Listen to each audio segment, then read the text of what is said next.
यहाँ पढ़े थे स्कूल में। और हम लोग देखते रहते हैं कि इसका कोई व्यवस्था में कोई दिक्कत नहीं हो। और माननीय विधान परिषद श्री राजीव जी इसके अध्यक्ष हैं अभी स्कूल के, तो व्यवस्था अच्छा रहे। बस हम लोग जब आते हैं तो एक बार अपने जो हमारी कर्मभूमि है, जन्मभूमि है नया गांव, तो देखते रहते हैं यहाँ पे कोई दिक्कत नहीं हो। सबसे बड़ी बात कि पिछली बार मैं आया था टूर्नामेंट में, बोला था कि अगला टूर्नामेंट में आपके यहाँ पे स्टेडियम बन जाएगा। स्टेडियम के लिए 14 लाख रुपया स्वीकृत है, पड़ा हुआ है। और वर्तमान जो आपके विधायक हैं उसको रुकवा दिए हैं कि भाई हमको 15% कमीशन देगा ठेकेदार, तब स्टेडियम बनने देंगे। तो हर जगह विकास को अवरोध करने में लगा हुआ है आदमी। सबसे बड़ी बात, आप लोग को हॉस्पिटल के बारे में जानकारी है कि नहीं? क्रिटिकल केयर परबत्ता विधानसभा में एक हॉस्पिटल यहाँ पे परबत्ता में हम लाए, बड़ा मेहनत से 29 करोड़ की लागत से बन रहा था। और इसका फ़ायदा क्रिटिकल केयर ब्लॉक का जो हमारा यहाँ पे एडिशनल पीएससी मैं ही उसको बनवाया हूँ, अनुशंसा करके लग करके नया गांव सिरमनी ढाला पे, उसके बगल में 16,000 स्क्वायर फीट ज़मीन दिया गया क्रिटिकल केयर यूनिट के लिए। एनओसी हो गया, भूमि पूजन हो गया। लेकिन ये निकृष्ट विधायक जो है, ये जो बड़े नेताओं का तलवा चाटता है, आगे पीछे करके उस काम को रुकवा दिया। और उसको काम रुकवा करके ऑलरेडी, जबकि जमालपुर में मैं 100 बेड का हॉस्पिटल मैं ही शिलान्यास किया था जीतने के बाद, बनवा दिया। आईसीयू की भी सुविधा वहाँ पे है, बस परबत्ता से उठवा करके उसको हटवा दिया गया यहाँ से। इससे बड़ा दुर्भाग्य परबत्ता की जनता के लिए कुछ नहीं हो सकता है। 2.5 लाख की आबादी प्रभावित हो गई इससे।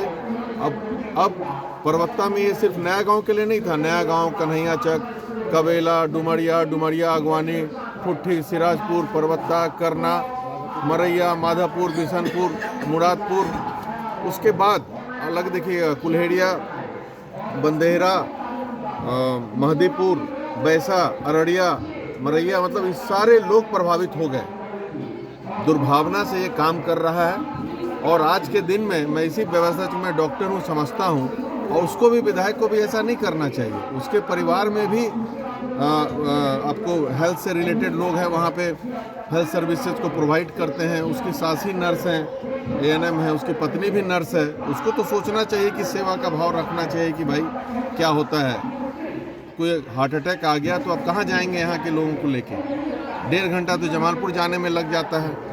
ब्रेन स्ट्रोक हो गया, उसका इलाज अब नहीं हो पाएगा, अब तो यहाँ से शिफ्ट हो गया। अब यहाँ की जनता जो उसको वोट दिए हैं वो भी बहुत रो रहे हैं कि ये कैसे पनौती को जिता दिया गया, जो कि चोरी से जीत गया। और जो वोट दिए वो भी परेशान है, जो नहीं दिए वो तो हैं ही। जहाँ आप शिलान्यास किए हैं, जितने भी चुनाव से पहले, वहाँ कार्य हो रहा है, लेकिन सभी कार्य से पब्लिक संतुष्ट नहीं है। जगह जगह मार हो रहा है, जगह जगह प्रशासन अगर कहीं काम रुकवा दे रहे हैं, तो क्या माजरा है ये समझ? माजरा ये है कि सारे ठेकेदार से ये कमीशन मांगता है, ये और इसका भाई जा करके, तो उससे काम अवरोध हो जा रहा है। सारे लोग ठेकेदार आरडब्ल्यूडी के बंद करके चले गए हैं, क्योंकि सबसे कमीशन मांग रहा है ये। अब इसका तो स्थिति वो है, नंगा पहनेगा क्या, निचोड़ेगा क्या? ये काम क्या देगा? खुद ही सब हो उसमें लग गया है, चोरी चपारी में लग गया है, ये पूरा परिवार लग गया है इसका। अब सोचिए कि अगवानी घाट का नाम बदलने का सोच रहा है, अपना डुमरिया का नाम बदलने में लगा हुआ है। इसका योगदान क्या है यहाँ पे? एक्सीडेंटल है, ये टेम्पररी है। तो जनता सब ने जो सब मूड बना लिया है यहाँ पे। अब जल्दी जब भी चुनाव होगा, आप निश्चिंत रहिए। इस बार तो ये थोड़ी चुनाव जीता है, ये तो सब जान रहे हैं, पूरा सरकार लगा हुआ था मेरे पीछे। वोट चोरी की गई, ज़बरदस्ती की गई, 150 लोगों को डिटेन किया गया। और मैं और परबत्ता की जनता पूरा मूड में है कि बहुत बड़ा मिस्टेक हुआ। नाला का कमीशन मांगा, नाला का डूबने के लिए फिर काम रुकवा दिया है। हर जगह पैसे के लिए भूखा है ये आदमी। जो रोड का आप शिलान्यास किए थे, परबत्ता नाला की बात हो या फिर पसराहा 14 नंबर रोड या सेना 31 तक की बात हो, छोटी पसराहा की बात हो या जमालपुर बाईपास की बात हो, तो आप शिलान्यास किए थे। बहुत अच्छा रोड बनने वाला था जहाँ जहाँ आप रोड बनाए हैं, लेकिन जब ये रोड शुरू हुआ तो हर जगह जो है काम रुका हुआ है। पब्लिक लाखों लोग परेशानी में, कोई देखने वाला नहीं है। देखिए ये सब लोग रियलाइज कर लिया। अभी 3 महीने में ही एक ईटा का विकास ये अपने औकात से नहीं करा सकता है। ये नेगेटिव है, ये सैडिस्ट आदमी है और इसको बोलने तक नहीं आता है। आप देखिए विधानसभा में कैसा मूर्ख वाला बयान दिया है। ये कहता है कि पहले लोग बकरी चलाते थे, अब पढ़ लिख के बकरी चढ़ाएंगे। अरे बकरी चढ़ाने के लिए बिहार में पढ़ाई हो रहा है? ये तो डुबा देगा और सरकार को। और सोचिए कितना दुर्भाग्य है कि कहता है कि माँ सीता को पहचान किसी नेता ने दिलाया। अब माँ सीता को पहचान बिहार के कोई नेता दिला सकते हैं? कहता है माँ जानकी को। ये बल्लर है, ये इसको बोलने भी नहीं आता है, चिल्लाने आता है, बकैती करता है सिर्फ बैठ करके इधर उधर, और चोरी चपारी में पूरा खानदानी लगा हुआ है।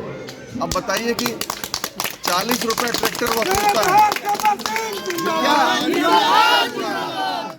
क्या लग रहा है जो रोड आप शिलान्यास किए हैं वो रोड जो है अब